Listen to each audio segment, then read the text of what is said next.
আপনারা জানেন গত কয়েকদিন আগে কেন্দ্রীয় নেতৃত্ব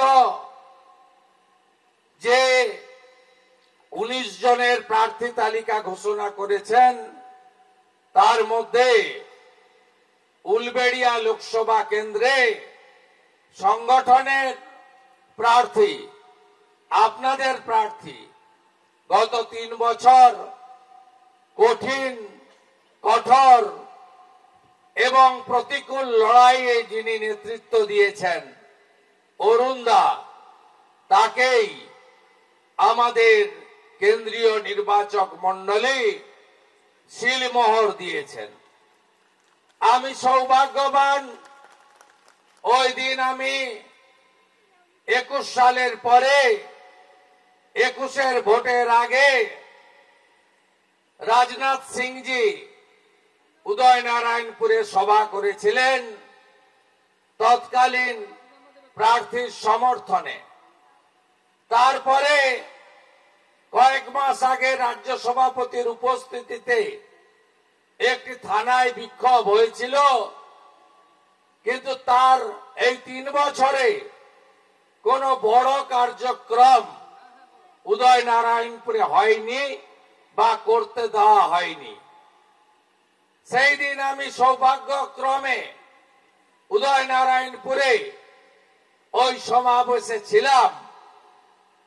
যেহেতু প্রার্থী ঘোষণা অনেক বিলম্বে, লেট ইভিনিং এ হয়েছে, আমি বলে এসেছিলাম যে অরুণ দা আরো হয়তো বৃহত্তর কোন দায়িত্ব নিয়ে আগামী দিনে আপনাদের সামনে আসবে। তারপরে আপনারা জেনে গেছেন ইতিমধ্যে লোকসভার নির্বাচন কমিটি, শক্তি কেন্দ্র প্রমুখ, মন্ডল সভাপতিদের নিয়ে পার্টির পক্ষ থেকে আগামী 2 সপ্তাহের কার্যক্রম দেওয়া হয়েছে। আমি এই স্পেসিফিক কার্যক্রম এখানে বলবো না, যেহেতু মিডিয়া আছে।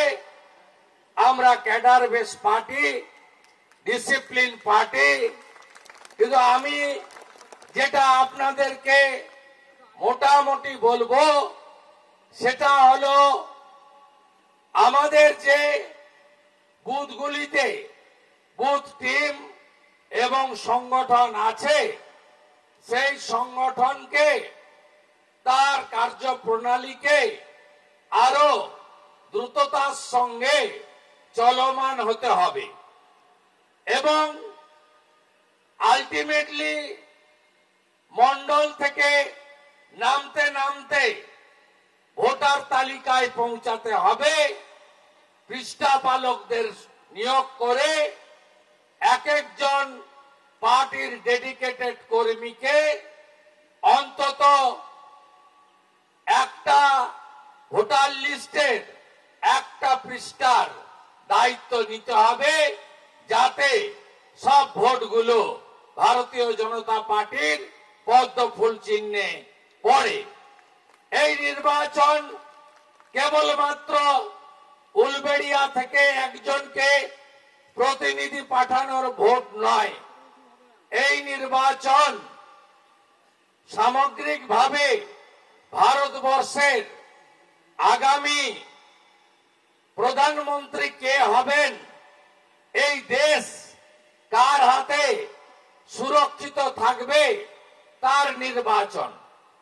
আমরা কি দেখেছিলাম 6 মাস 8 মাস আগে বা 1 বছর আগে, ইন্ডি জোট বলে একটি, যত দুর্নীতিগ্রস্তরা আছে, ইডি সিবিআই কোর্ট যাদের তাড়া করছে, তারা মূলত পরিবারবাদীরা এক হয়েছিল। তাদের 3টে এজেন্ডার উপরে তারা সবাই মিলিত হয়েছে।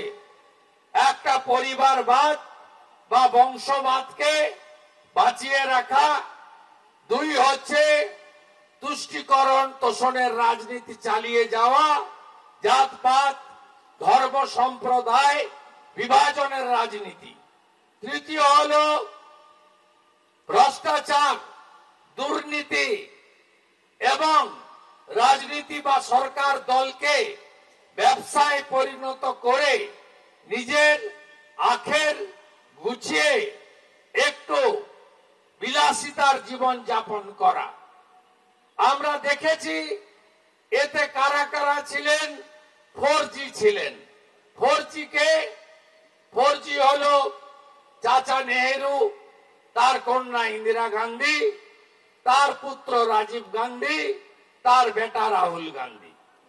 3G কে দাদু করুণানিধি, বেটা স্ট্যালিন আর নাতি উদয়নিধি।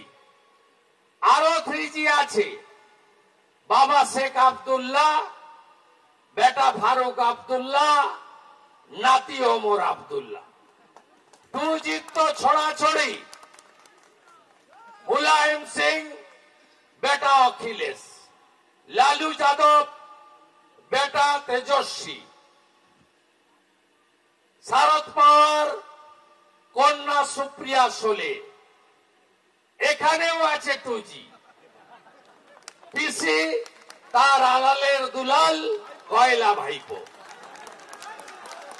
এরা 4টে মিটিং করেছে।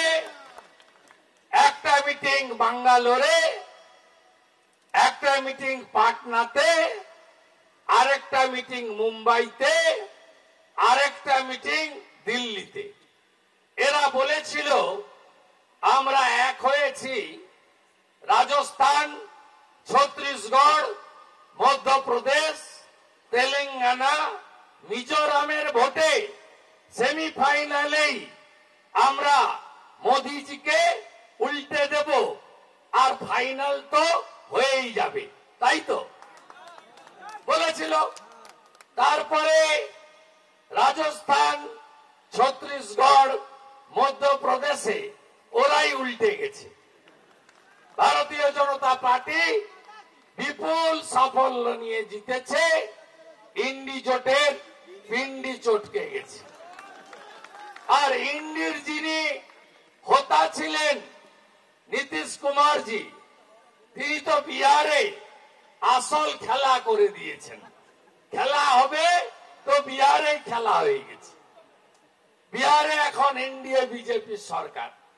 তাই এরা বুঝে গেছে আর কিছু হবে না। তাই পশ্চিমবঙ্গে আপনারা বিরোধী যারা লড়ছে দেখছেন, তাদের কোনো দিশা নেই।